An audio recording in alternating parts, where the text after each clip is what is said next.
Hello, I'm Dave and this is Logan, out once again for a walk in the countryside. Thanks for joining us. Now today we're at the pretty village of Yetminster in Dorset. It's located about 5 miles southwest of Sherborne and 5 miles southeast of Yeovil. We're very close to the Somerset border. And we're going to be walking a roughly 4-mile circular route from the village south along the banks of the Wriggle River to the village of CHETNOLE and then back over meadows to Yetminster. Now I'm filming in September. It is a beautiful, glorious sunny day. Bit of cloud about, but a lot of blue sky. Perfect conditions for walking. Do come along with us. Well, we'll start off our walk with a little wander through Yetminster itself, beginning at the eastern end at the railway station. It opened in 1857 and was part of the Wiltshire, Somerset and Weymouth section run by the Great Western Railway. It's now on the Heart of Wessex line that connects Bristol to Weymouth. And it used to be a double track, but now has a single one with just the single platform. I think it's a request stop. And just by the railway station, the Railway Inn, which is no longer a pub anymore. Well, that's a bit different. Out of town antiques. I wonder if this building had anything to do with the railway. I don't know. Now the settlement's actually recorded in the Domesday Book as Yetminster. Yet or Eta probably was a Saxon chief, and the minster relates to the church. But from AD 705 the village was owned by the Bishop of Salisbury, and it developed into 4 manors or districts, each run by a member of the clergy, one of which was the bishop himself. In 1560 the bishop's manor was given to Sir Walter Raleigh, and eventually it became part of Sherborne Castle's Digby estate, I guess. And many of the buildings in the village are built from local limestone and date between the end of the 16th century and mid-18th century. The Methodist chapel or church, built in 1849-1850. The White Hart pub, which I believe has origins to the 16th century. Apparently in 1753 there were 8 pubs in the village, but just the one now. And the White Hart was the West Dorset Pub of the Year in 2019. I reckon it'll probably be our final destination at the end of the walk. Now this is an interesting building at the western end of the village, the old school, Boyle School. Now Robert Boyle, who was the pioneer of modern chemistry and known for Boyle's law, well, he left money for a school to be built here in 1697, and the school operated from 1711 to 1945. Now this is St Andrew's Church, and it's got Saxon origins, although the only part that remains from the 10th century is a standing cross from that period.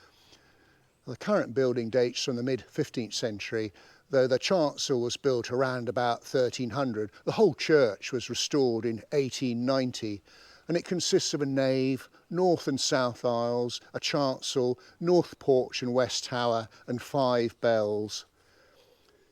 The faceless clock dates to 1682, and apparently it chimes the national anthem once every 3 hours.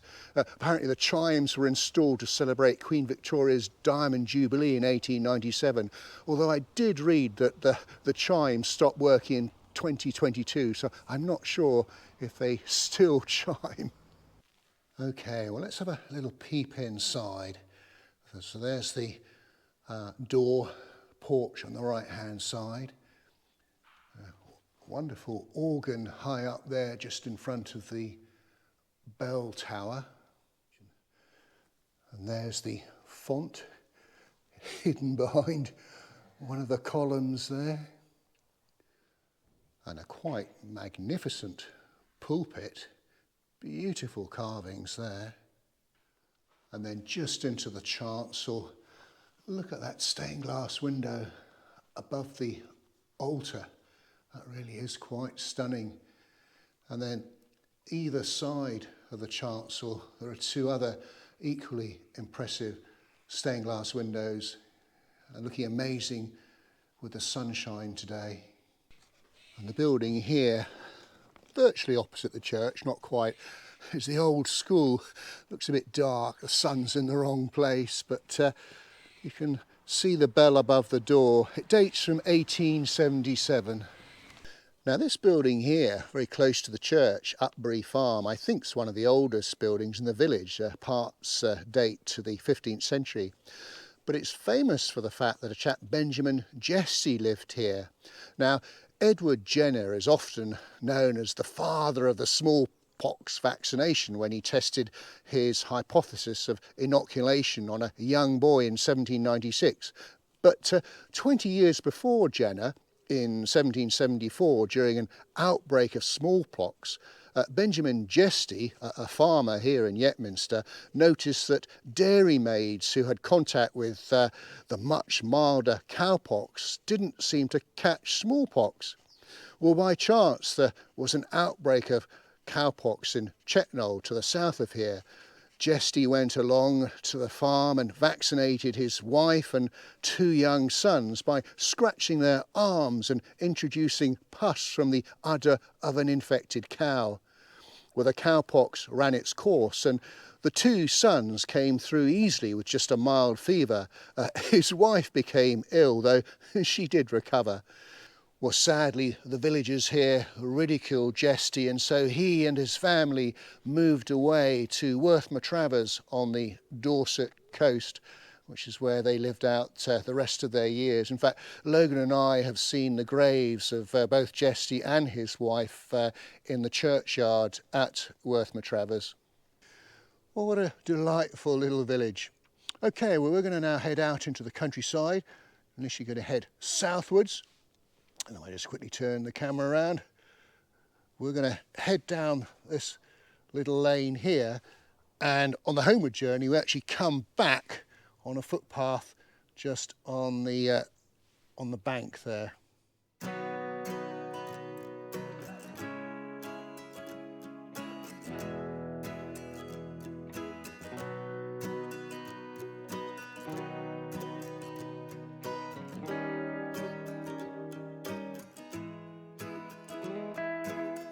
There you go. What's your name then? This is Hannah. Hello, Hannah. Out for your morning constitutional. Hannah is in training Oh. to become a therapy pony. Oh, lovely. So she's out doing different things. Oh, Aren't you, Hannah? well, lovely to meet you. There we go.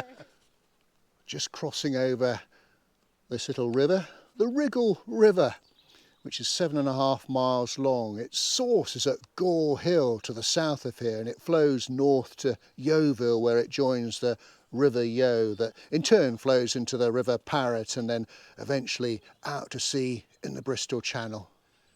Well, just a little update on the route. We've now gone underneath the railway line.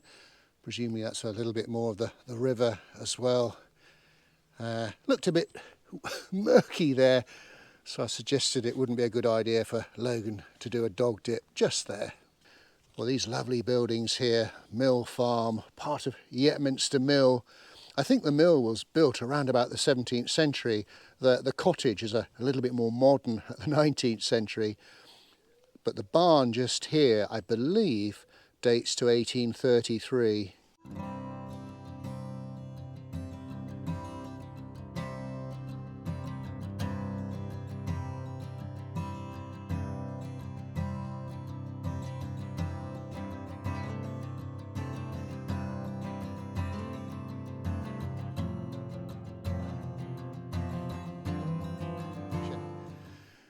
A lovely little section of the walk now, just passing through a little meadow with some wooded area on my left. It really is quite glorious now. Now, this is an important part of the route for any folk that might be doing this walk after seeing the video. We've come to a little fork. We need to take the right-hand fork that takes us over the river and beyond. Actually, from the little bridge that goes over the river, we get a much better view of the Wriggle itself. There's quite a flow to it, isn't there? And we have had a little bit of rain recently.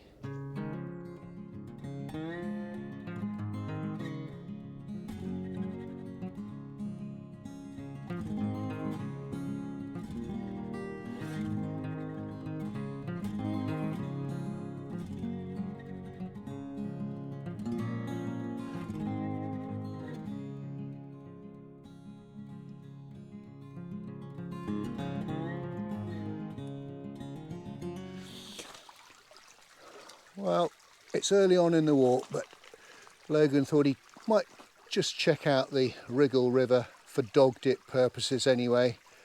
A little bit of fresh water, cool down the legs. Yeah, I think that passes the inspection. Just a little bit further along. He's really into the dog dips today. What do you reckon, fella? He says he likes this walk. Well, I've come off what was going to be my intended route heading south. Still going to follow a footpath, but through this field of maize. I just fancied seeing where it took me.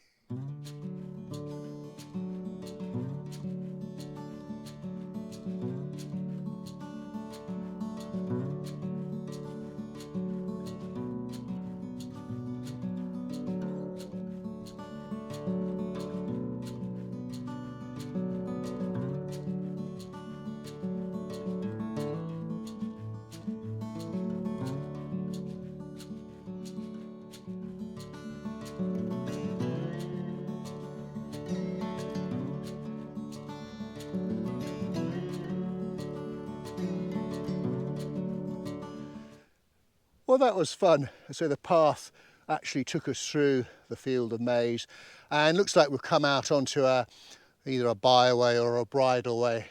Still going to head south, still going to take us to Chetnole, but we're basically going to be on a route that's parallel to the original route that we were intending to take. I'm so glad we did this little detour off the route. There's butterflies everywhere. I was reading an article the other day. Apparently this year has been the best year for butterflies for about 4 years, and certainly I can concur with that. And it's been a good year for blackberries as well, all along here, absolutely covered with them, which is keeping my hound happy. Right, now this is the sort of bridleway or byway that we've been coming down, and notice there's a footpath sign there. I reckon that if I follow that, that should take me back onto my original route.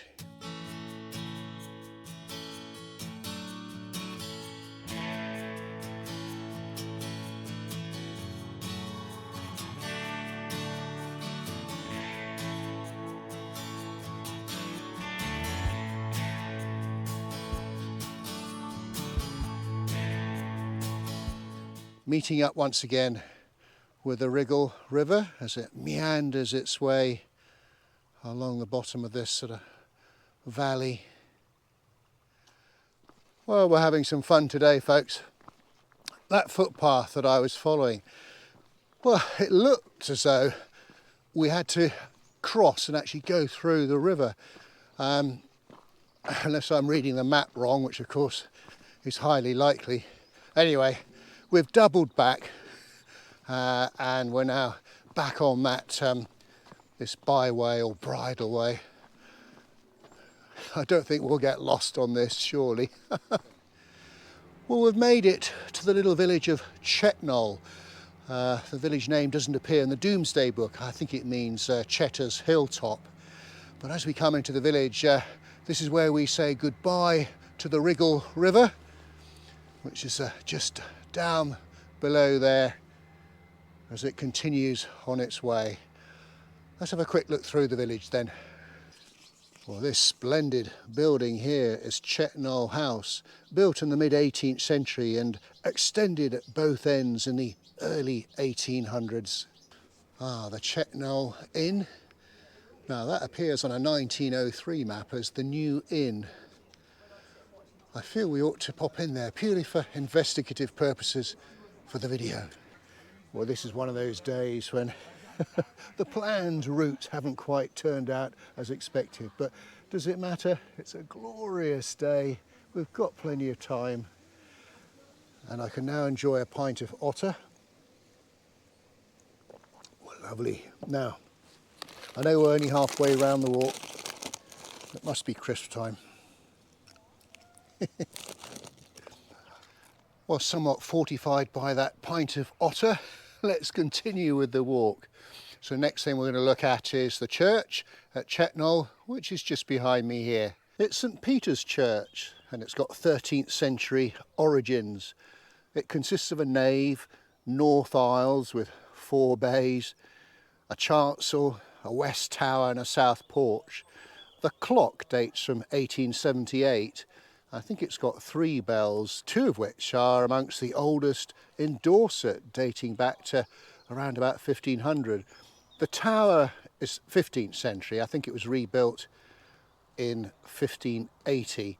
The chancel was rebuilt and the aisle added in 1860, 1865.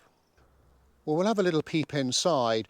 There are some ladies in there preparing flowers and what have you for the Sunday service, so we'll obviously be considerate to them. A beautiful stained glass window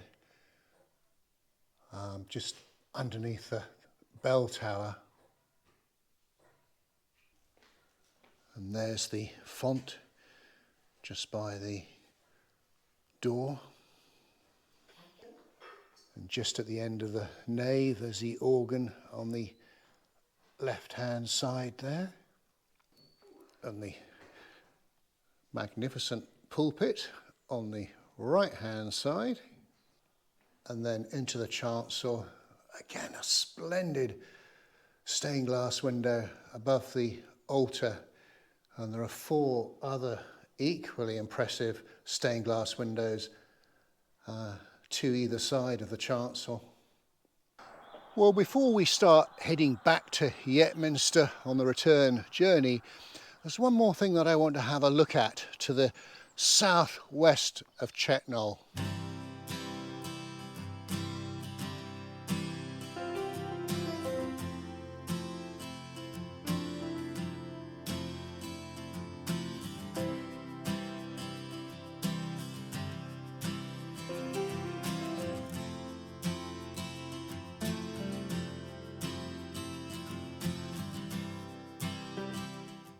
And this is what we've come to see, Chetnole railway station. And what's so special about it? Well, it's the least used railway station in all of Dorset. And as you can see, well, it's tiny. It looks very lonely. There's only one platform. I mean, there's no road down here as such. The only access is from a footpath off the road that's not actually got a pavement. And it's some way away from the village. Well, there's a couple of guys, or 3 guys working down there, but let's go and have a look. Oh, this is so sweet. I think it opened in 1933, and originally the platform was made of timber, and then a concrete platform was put up in the 1960s. I mean, it's only a request stop, and I think in 2022 only 1,768 passengers used it. So yeah, less than 5 a day. Well, let's have a quick look at the waiting room. I think it's fair to say fairly basic facilities. Well, after all the excitement of CHETNOLE HALT, well, we had to visit it, didn't we? So we're now going to start heading northwards on the homeward journey back to Yetminster. Oh my goodness, there's a train coming now. The big question is anybody going to get off? No.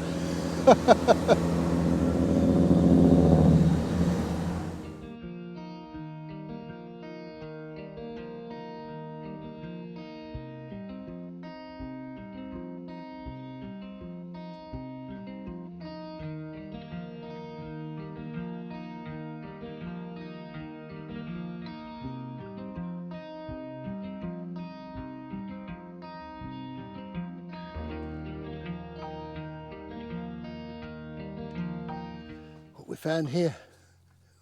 Oh yes, a blackberry stop. You gonna be able to get them? Well, I'm gonna have to pick one for you. There you go. Yeah, good boy.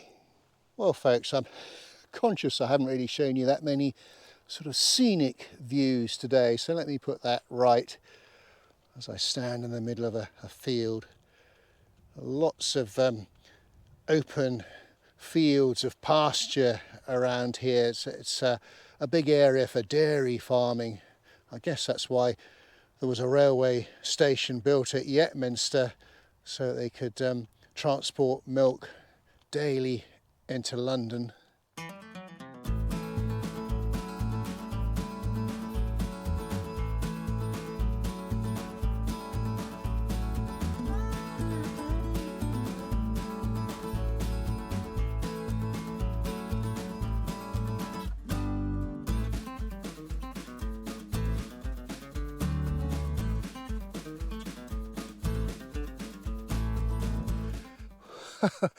Loving this walk folks, but I would say the footpaths are not well marked. Not very many way markers, and it isn't a well-worn path, so it's one of those walks where you have to have a lot of courage in your convictions that you're going the right way, which I'm fairly certain I am, if you know what I mean. Well, we're making good progress on the homeward journey. Just come through a place called Upbury Farm, crossing a little road and then into another meadow, and then it looks like we're going to follow or run parallel to the railway line all the way back to Yetminster.